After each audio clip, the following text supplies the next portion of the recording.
こんにちは、ハリケーンフットボールです。今回の教材は、サムライブルーに関する動画です。日本代表は、ワールドカップ前の親善試合も素晴らしい結果を残し続けており、このワールドカップに対する期待が、マックスに高まっているようにも感じます。今回はオーストラリア人から見た日本が、いかにここまでの成長が一過性でないのか、そして今後も成長し続けると考えているのかを説明している動画です。実際にどのように話しているのか、チェックしてみましょう。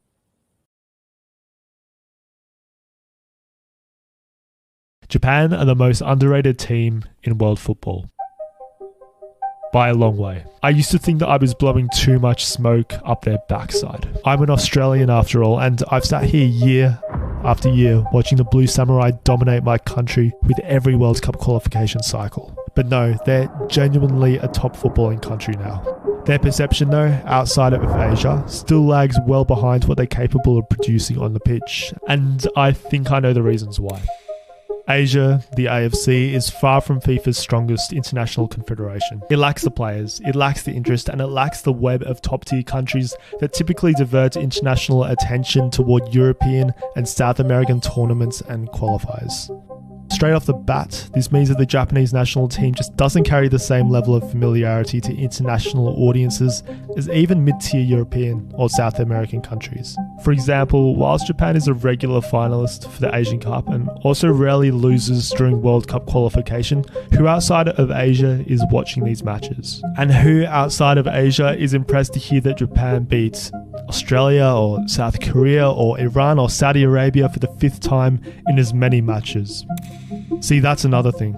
Japan plays inside a hug box. What I mean by that is that, comparatively speaking, it dominates its home confederation. It harbours the best squad, the best players, and its closest competitors, Saudi Arabia, Australia, Korea, and Iran, just aren't that highly regarded by fans outside of Asia. It's a comparable situation to a country like Morocco. For years they were seen as a decent African side, competitive and organised and often a contender for the Africa Cup of Nations. But they haven't really been visible as a footballing superpower until very recently, when they managed to make a FIFA World Cup semi-final for the first time. All of this is to say that Japan only really ever gets one opportunity every 4 years to build some sort of mythology. Tournaments like the Asian Cup simply lack the prestige or even legitimacy that you have in, say, a Euros or South American qualification campaign. But independent of tournaments or World Cups, something that distinguishes Japan from just about every other strong but not yet elite footballing nation is their consistency, their long-term trajectory.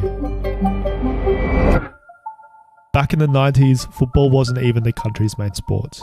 Baseball dominated and football was an afterthought. But the country made a pretty unique decision. A decision which seems obvious but is rarely if ever implemented by developing footballing nations. They decided to invest purposefully and heavily into development, technique, opportunity, and the formation of a cohesive national identity. You see, unlike countries like Turkey who have always been mad about football, but for the most part rely on German talent pathways, or Mexico who are probably even more mad about football, but whose governing bodies are run by their clubs and prioritise short-term profiteering over the health of their national team, Japan's path from the 90s until now is a rare insight into what it is to build a successful national team from nothing. It all started with the launch of the J-League. The league kicked off in 1993. Foreign managers, the likes of Arsene Wenger, who'd already managed Monaco to multiple French trophies, and Gordon Milne, who'd had decades of success managing in England and Turkey, brought competing ideas to the league, competing standards, and a level of professionalism which set the tone from the outset. The foundation clubs too weren't simply set up as standalone teams. Rather, they were embedded into their local communities. High schools, universities, youth teams, they were all linked by the same predictable pipeline. But unlike in most countries, Japan didn't rely on a single pathway. Instead, it built multiple, each separate institution running parallel to one another, and all structured to give the player the best opportunity of reaching the pro level. So, talent wasn't lost between levels. It was constantly being filtered, tested, and reintroduced into the system. And across all of it, the emphasis was consistent. Technique, intelligence, efficiency on the ball. In other words, by the time players reached the top level, they were already fluent in the kind of football that Japan wanted to play. So what is the football that Japan want to play? Because if you've been watching their national team play over the years, whether that was back when Keisuke Honda nailed free kicks for fun, or now with Mitoma shredding the wing, you'd have noticed that Japan are consistent in their approach. Their game is built on space and tempo. Japan operate as a unit, defensively disciplined, not reliant on any single player to dominate, and prioritizing technique over physicality. But it's in transition where they really come to life. They move the ball with speed and precision. Tempo shifting on a dime. A winger drives forward, the ball is played inside, one or two sharp touches, and suddenly a runner is through with space in front of goal. With Japan, it always feels like a player can slot into the national team and not disrupt their patterns of attack nor defence. This is the country's deliberate, multi-generational build coming to the fore. Compared to countries like Nigeria, who produce talent but lack cohesion, Japanese players know their role to the nth degree when putting on the blue and white. But Japan's maturity in footballing terms isn't just down to national team identity. Since the 90s, players have been encouraged to treat the J-League not as an end goal, but as a stepping stone to European football. It started with Hidetoshi Nakata, who moved to Italy in 1998. Nakata was a product of the country's high school football pathway. From there, he played a few seasons in the J-League, and at 21, still early in his career, he made the leap to Perugia, before winning a Serie A title for Roma in 2001. From that point, the model was obvious. Develop players at home, then test them abroad. Players like Shinji Kagawa became linchpins for clubs like Borussia Dortmund. Shinji Okazaki won the Premier League with Leicester. Makoto Hasebe captained Eintracht Frankfurt for years. Yuto Nagatomo became a stalwart for Inter Milan. And that pipeline hasn't stopped. Right now, Japan remains stacked with top quality talent.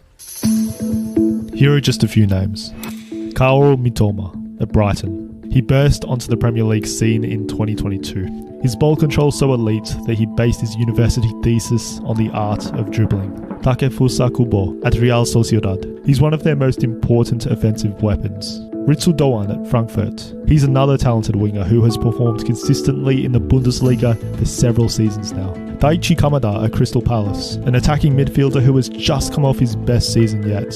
And then you've got names like Wataru Endo and Hiroki Ito, who play bit-part roles for Liverpool and Bayern Munich respectively. There's no shortcuts here, no boom and bust cycles where one golden generation pushes through, but players either side fail to materialise. Just a consistent, and from my Australian perspective, lethal onslaught of players. But despite this, Japan hasn't quite put it all together for a deep World Cup run. This is its biggest barrier. It tends to play well, it reaches the round of 16 more often than not, but it's never broached the quarter-final. In 2018, they beat Colombia 2-1. The first time an Asian nation had beaten a South American one at a World Cup. It was called a shock, but watching the game back, it didn't really feel like one. Japan was sharp, aggressive and dangerous in transition. They qualified for the round of 16, going 2-0 up against a Belgium side at their absolute peak, fielding the likes of Hazard, De Bruyne and Lukaku. But then they conceded 3, losing 3-2 to a last-minute counter-attack. In 2022, they were drawn into the group of death against Germany and Spain. Japan beat both though, 2-1 against Germany and then 2-1 against Spain. They topped the group, facing Croatia in the round of 16, but were ultimately bundled out of the tournament 3-1 in a penalty shootout. So realistically, what's their ceiling? Japan are a genuine World Cup quarterfinal contender right now. They have the squad depth, the tactical identity and maturity, and the European experience to progress further than they've ever done before.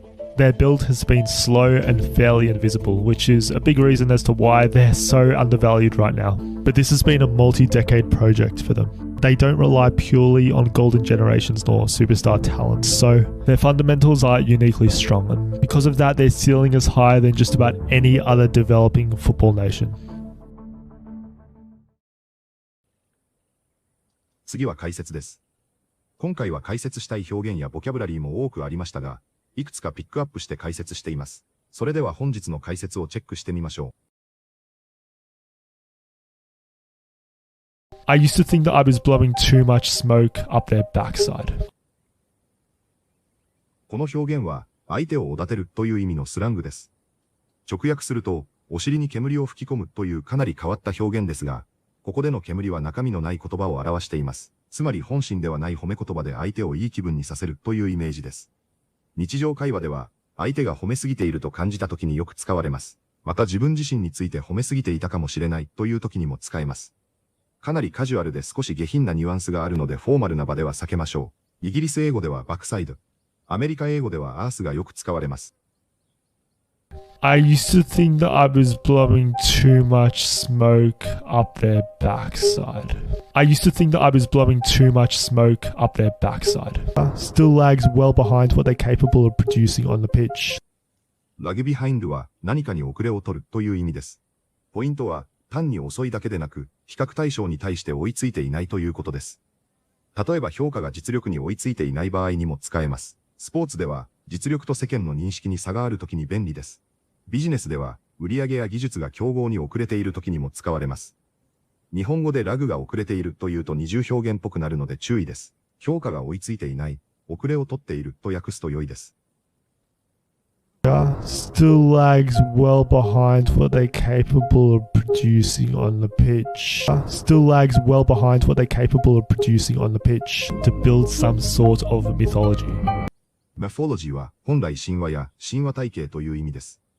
しかしスポーツや文化の話では比喩的に使われることがあります。その場合は語り継がれる物語や伝説的なイメージという意味になります。今回の文では日本がワールドカップで世界に強い印象を残す機会を指しています。つまり単に勝つだけでなく人々の記憶に残る物語を作るというニュアンスです。神話と直訳すると少し硬いので字幕では伝説的な物語が自然です。さらに自然にするなら世界に強い印象を残す機会と訳しても良いです。To build some sort of mythology. To build some sort of mythology. Tempo shifting on a dime. A winger drives forward. シフトなディメは一瞬で切り替わるという意味です。直訳すると10セント効果の上で変わるとなります。これは非常に小さいスペースでも方向転換できるイメージです。そこから状況やテンポが急に変わることを表すようになりました。サッカーでは攻撃のテンポが一瞬で上がる場面などで使えます。Tempo shifting on a dime. A winger drives forward. The tempo shifting on a dime. A winger drives forward. But it's never broached the quarterfinal. ブローチは話題を切り出すという意味でよく使われる単語です。少し固めの表現でデリケートな話題を初めて持ち出すときによく使います。例えばブローチサブジェクトならその話題を切り出すという意味です。今回の文では少し珍しく到達するという意味で使われています。ネバーブローチダクォータファイナルは準々決勝に一度も届いていないという意味です。もともとは穴を開けるという意味から来ており、そこから話題を開くというイメージになりました。日本語では準々決勝には進めていませんが自然です。But it's never broached the quarterfinal. But it's never broached the quarterfinal. But were ultimately bundled out of the tournament. バンデルアウトは敗退させるや追い出すという意味です。大会やトーナメントではリバンデルアウトの形でよく使われます。この形では敗退するという意味になります。ただのルーズよりも少しあっけなく大会から押し出されたようなニュアンスがあります。サッカー記事ではベスト16やカップ戦で負けた時によく見かけます。今回の文では日本がクロアチアに PK 戦で敗れて大会を去ったことを表しています。日本語ではあえなく敗退しましたや大会から敗退しましたが自然です。But were ultimately bundled out of the tournament. But were ultimately bundled out of the tournament. いかがでしたか？今の日本代表を見ると、もちろん世界トップクラスの国々と比べれば、まだ差があるようにも見えますが、それでも確実にその差は縮まっています。決定力不足という声は、もう何年も聞かれなくなりましたし、センターバックには高さと欧州での経験を兼ね備えた選手が揃っています。最近まで弱点とされていたセンターフォワードやゴールキーパーのポジションでも世界クラスの選手が出てきており、さらにフットボール IQ の面でも日本人選手が欧州クラブで戦術的な中心としてプレーするように、そのレベルの高さが証明されています。まだバロンドールを獲得するような、いわゆるトップオブトップの選手は出ていませんが、それは今後の成長の余地とも言えますし、それ以外の多くの分野では、日本はこの数十年で着実に成長を続けてきたと感じ、その背景には、育成システムの整備や J リーグの発展など、フットボール業界全体での取り組みがあり、国として計画的かつ意図的に積み上げてきた結果だと、他国から見ても評価されているのでしょう。そしてそれは、勤勉で組織的な日本の国民性ともマッチしており、日本サッカーの強みをより際立たせているのだと思います。こうした動画を見るたびに、日本の成長を改めて実感するとともに、今後のさらなる進化への期待が高まります。今回のワールドカップでの結果が、これからの日本代表にとっても、世界での評価にとっても大きな意味を持つはずですので、大きな期待を持って応援していきたいと思います。本日もご視聴いただきありがとうございました。またすぐにお会いしましょう。